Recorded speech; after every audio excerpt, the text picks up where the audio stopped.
नमस्कार मित्रों, स्वागत है संस्कार वाणी में, जहां हम आपको लिए चलते हैं हमारे शास्त्रों, पुराणों और देव कथाओं की उस दुनिया में जो आत्मा को छू जाती है। आज की वाणी में हम लेकर आए हैं एक अत्यंत रहस्यमयी और भावपूर्ण प्रसंग। भगवान शिव को मिले वे श्राप जिन्होंने पूरे सृष्टि चक्र को बदल दिया। आइए इस दिव्य कथा की गहराइयों में उतरते हैं। भगवान शिव पर लगे श्रापों की कथा। महान शिव भक्तों के तप, कथा संप्रदायों एवं पुराणों में ऐसी कई घटनाएं मिलती हैं जहां भी महादेव को शाप मिला। इन प्रसंगों से भगवान शिव की सहनशीलता, विनम्रता और करुणा झलकती है। नीचे प्रमुख प्रसंगों को कथा रूप में समझाया गया है। 1. सप्तऋषि दांडेश्वर में का लिंगपतन श्राप। प्राचीन कथा अनुसार एक बार भगवान शिव जूढ़े हुए जटाधारी होकर दंडेश्वर, जागेश्वर क्षेत्र में तपस्थ हो रहे थे। तभी वहां सप्तऋषि वशिष्ठ, अगस्त्य आदि ऋषि अपनी पत्नियों सहित पहुंचे।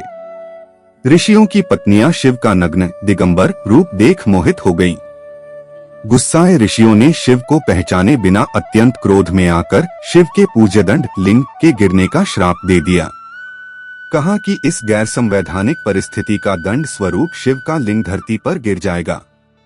इस श्राप से पूरा ब्रह्मांड अंधकारमय हो गया और त्रेतायुगीन प्रदेश जागेश्वर की भूमि पर शिवलिंग के पतन से तीव्र हलचल मच गई।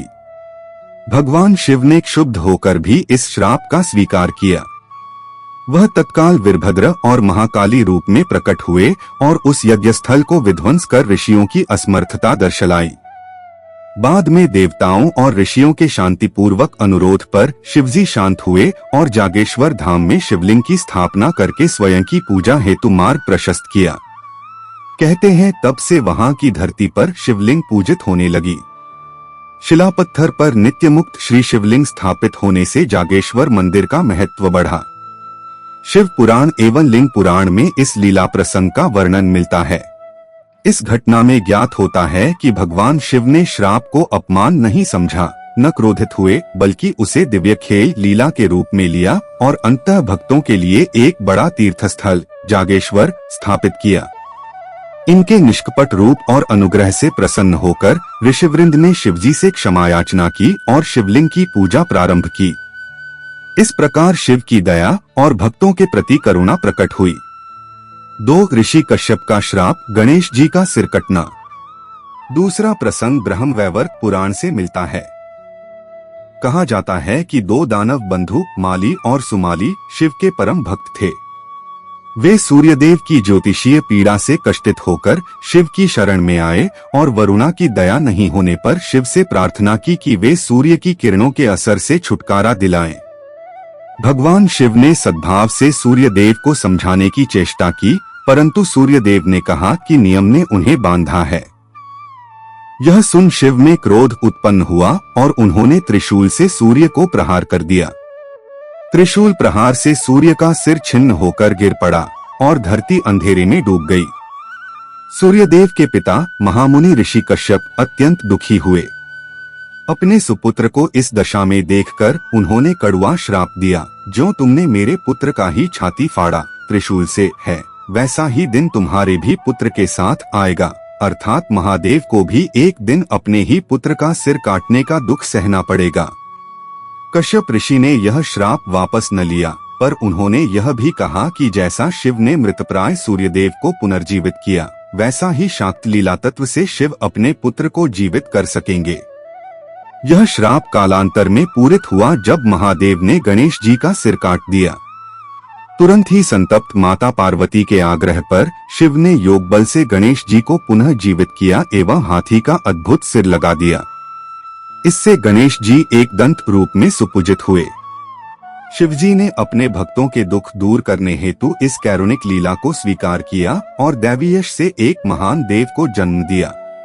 ब्रह्मवैवर्त पुराण के गणेशाख्यायन में उल्लेख है कि महादेव ने कश्यप ऋषि का श्राप धैर्य पूर्वक स्वीकार किया और उसी दिव्य सत्ता से अपने पुत्र को पुनः प्राणदान किया। 3. दक्ष प्रजापति का श्राप, यज्ञ में अंश न मिलना। तीसरा प्रसंग दक्ष प्रजापति यज्ञ से जुड़ा है, जो शिव पुराण एवं भागवत पुराण में मिलता है। दक्ष ने जब यज्ञ में शिव को आमंत्रित न किया और सती को भी अपमानित कर दिया, तब शिव के मनोभाव अत्यंत शोक में डूब गए। व्यथित होकर दक्ष ने शिव को श्राप दिया कि हे शनैश्चर, यह शापित शंकर कभी किसी देवयज्ञ में भाग न पाए। शिवजी ने इस श्राप को अपेक्षित परिणाम की तरह नहीं समझा, बल्कि इससे उत्पन्न तनाव को ज्ञान वीरभद्र रूप की लीला के माध्यम से शांत किया। शिव ने अपनी जटा फोड़कर वीरभद्र और महाकाली को प्रकट किया और दक्ष का यज्ञ विध्वंस कर दिया। क्रोध में उन्होंने वीरभद्र को आदेश दिया कि दक्ष का सिर काटकर यज्ञ कुंड में दफन कर दे। इसके बाद सभी देवताओं ने भक्ति रूपी मंगल सिद्धि के साथ दक्ष को पुनर्जीवित किया, पर उसकी सिर पर बकरे का सिर लगा दिया गया। इस प्रकार दक्ष के अभिमान का दंड भी हुआ। अंततः भगवान शिव ने सभी परीक्षित मानकों की जय जयकार कराते हुए स्वयं को विसर्जित किया।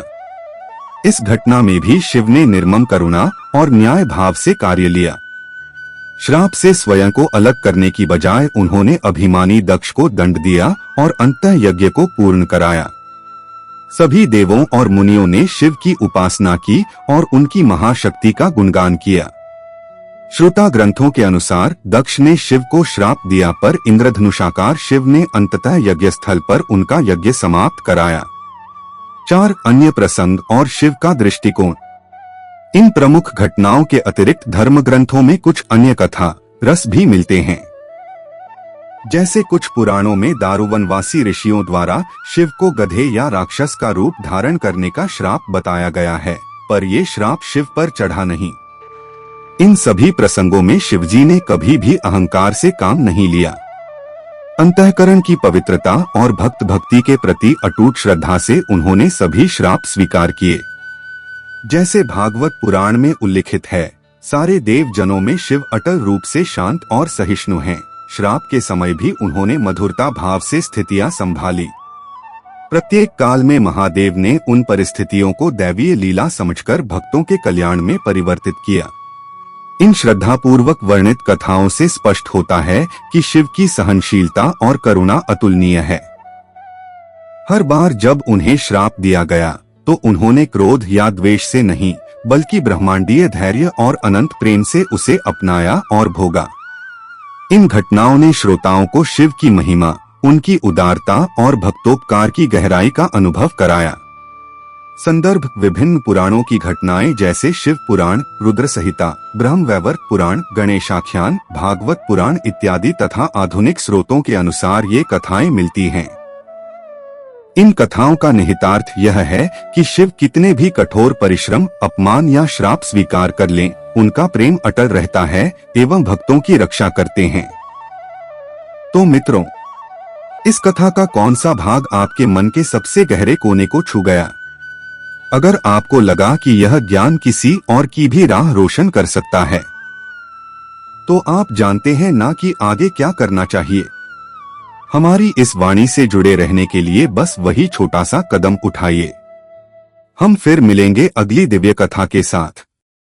जय शिव शंकर।